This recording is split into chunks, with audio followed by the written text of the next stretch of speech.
11h, Europe 1 Culture Média. Philippe Vandel. Bonjour Rémi Jacob. Bonjour Philippe et Anissa, bonjour à tous. Bonjour Au Rémi. sommaire, Rémi, de votre journal des médias. Les nouveaux droits télé de Roland Garros, également la proposition de loi sur les influenceurs adoptée à l'Assemblée nationale. Et puis on parlera météo avec un reporter de choc. Aujourd'hui à mes côtés, il a seulement 15 ans. Il est là dans le cadre de la semaine de la presse et des médias dans l'école. Et vous allez voir, il a plein de choses à vous raconter. Mais d'abord, on va commencer par les audiences qu'ont regardé les Français hier soir le podium.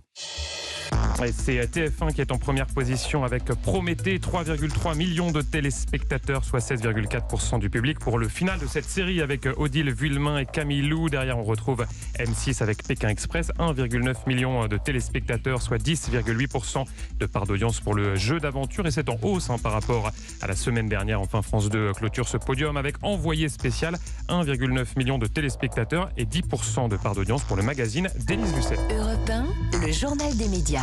France Télévisions et Prime Video conservent leurs droits télé sur Roland Garros. Ah oui, c'est une info Europe 1 dévoilée hier et ça concerne la période 2024-2027. Ça sera donc à partir de l'année prochaine. Je vous propose d'écouter les explications de Gilles Moreton, le président de la Fédération française de tennis. Il est au micro d'Europe 1.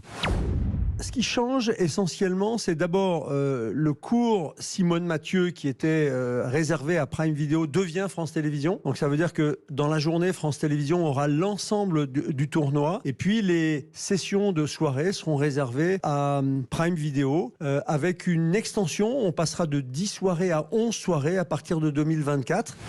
Gilles Moreton en exclusivité au micro de nos camarades d'Europe 1 Sport. Et vous l'avez compris, il faudra donc continuer à payer pour pouvoir profiter des matchs en soirée. Ça avait d'ailleurs fait polémique l'an passé, oui. vous vous en souvenez. C'était les meilleurs matchs. Et oui, et notamment une affiche dingue, Nadal-Djokovic, dont avaient été privés les téléspectateurs de France Télévisions. Et ça pourrait donc se reproduire, puisque, je cite, la meilleure affiche restera une exclusivité de Prime Video. Ce qui est certain, c'est que tous ces grands matchs seront sur Europe 1, radio officielle de Roland Garros.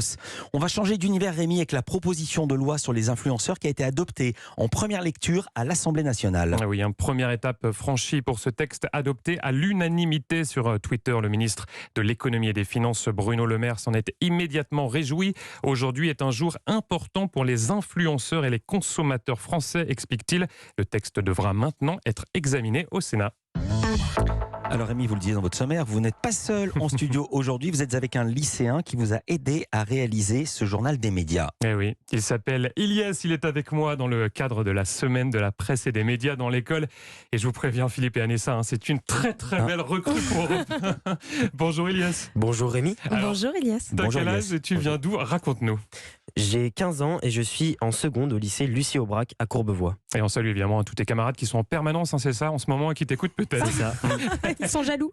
Allez, exactement. Alors je l'ai fait travailler, Ilyes, puisque je lui ai demandé de réaliser une interview d'un présentateur météo. C'était sa mission. Évidemment, on a préparé ensemble tous les deux les questions, mais c'est lui tout seul qui a, vous allez l'entendre, mené l'entretien et qui va d'ailleurs faire maintenant le lancement de cette interview en nous racontant notamment l'angle qu'il a choisi. Vas-y Ilyes, c'est à toi.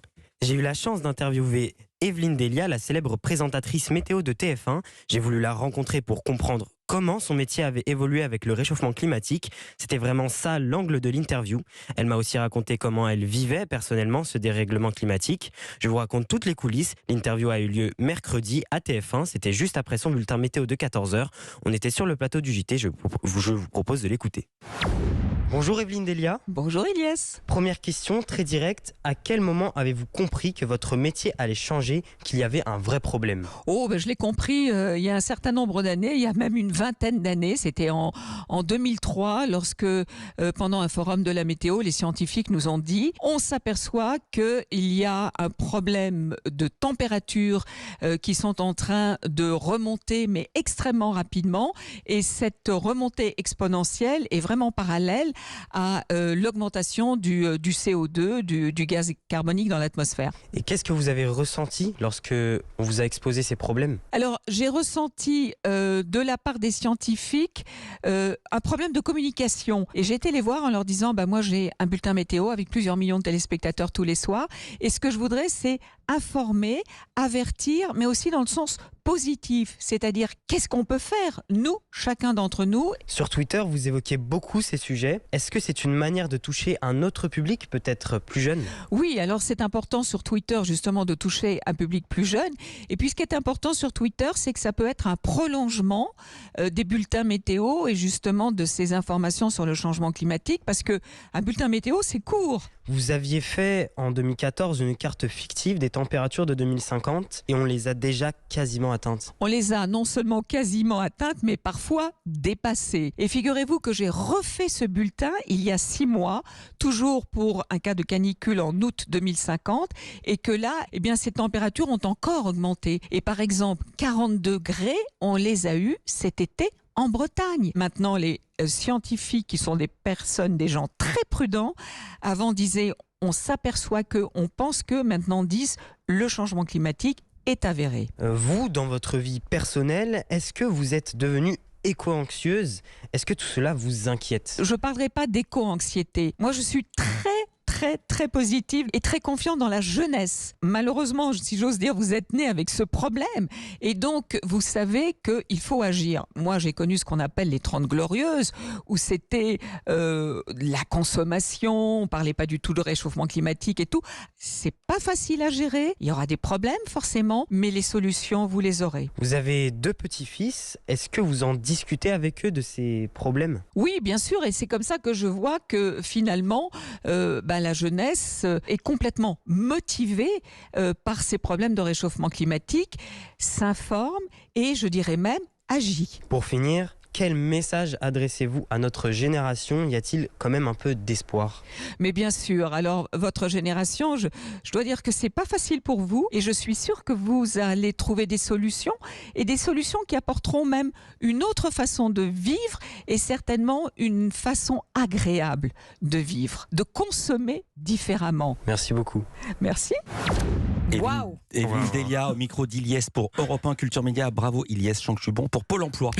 Et c'est pas tout Rémi, vous lui avez confié une autre mission. Et oui, je l'ai décidément beaucoup fait travailler Iliès. Iliès, tu as pu assister au bulletin météo d'Evelyne Delia. C'était en direct et j'aimerais bien que tu racontes aux auditeurs d'Europe 1 les coulisses, tout ce que tu as pu observer un petit peu comme un reporter le ferait. Tu sais, quand il va sur le terrain et puis qu'il raconte ensuite en studio tout ce qu'il a vu.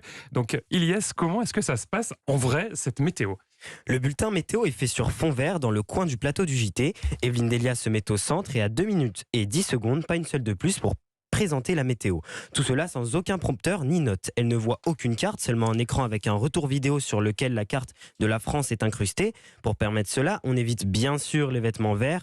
Durant le bulletin, elle positionne ses mains et indique les différentes températures seulement en se basant sur ce même écran. C'était incroyablement impressionnant. L'exercice demande une fluidité et une maîtrise hors norme. Ouais, effectivement, je le confirme, c'est impressionnant et je pense que beaucoup d'auditeurs d'Europe 1 ont appris grâce à toi, Iliès, qu'Evelyne Delia n'a pas de prompteur et surtout qu'elle doit rendre l'antenne à la seconde près. C'est extrêmement difficile, on connaît ça sur Europe 1 évidemment. On est toujours à l'heure, nous. Exactement, merci beaucoup en tout cas Iliès, tu étais parfait, vraiment très professionnel. Merci également évidemment à Evelyne Delia qui nous écoute tous les matins sur Europe 1. Et oui, c'est une fidèle de Culture Média, c'est ce qu'elle nous a dit à Iliès et moi. Merci enfin au Clémy qui s'occupe de l'éducation aux médias ainsi qu'au service communication d'Europe 1 qui ont ensemble coordonné cette opération. Alors puisqu'elle nous écoute, je salue Evelyne Delia. Merci beaucoup Iliès. Est-ce que ça t'a plu cette expérience ou je vais poser la question différemment? Est-ce que ça t'a donné envie de recommencer et peut-être de faire ce métier? Franchement, cette expérience, elle m'a donné... j'ai vraiment apprécié interviewer Evelyne Delia. C'était vraiment une personne très gentille et même toute l'équipe d'Europe 1 était vraiment accueillante. Je remercie Rémi franchement pour cette expérience. Alors moi j'ai un tout petit bémol parce qu'il manque quand même l'info principale de ce journal. C'est votre anniversaire Rémi Jacob. Mais non. Joyeux anniversaire. Joyeux anniversaire. Non, c'est ça l'info principale. Oui, enfin pardon, excusez-moi, moi je vous coupe. Il y a une autre info principale que vous oubliez aussi Philippe, c'est notre chef d'orchestre Jérémy Hébert. C'est son anniversaire aujourd'hui. Et oui, c'est son anniversaire. La prépa, on l'a eu parce que normalement on prépare ses coups avec lui et hier j'ai dit à Anissa il faut qu'on fasse quelque chose parce qu'il faut qu'ils sachent pas qu'on allait fêter leur anniversaire. 2 anniversaires pour le prix. Le problème c'est qu'il contrôle tout Jérémy. Ouais, mais ça il a pas pu contrôler. Merci beaucoup, on choisit pas la date de sa naissance. C'est la seule chose qu'on peut pas contrôler. Merci beaucoup, bon week-end à tous les deux.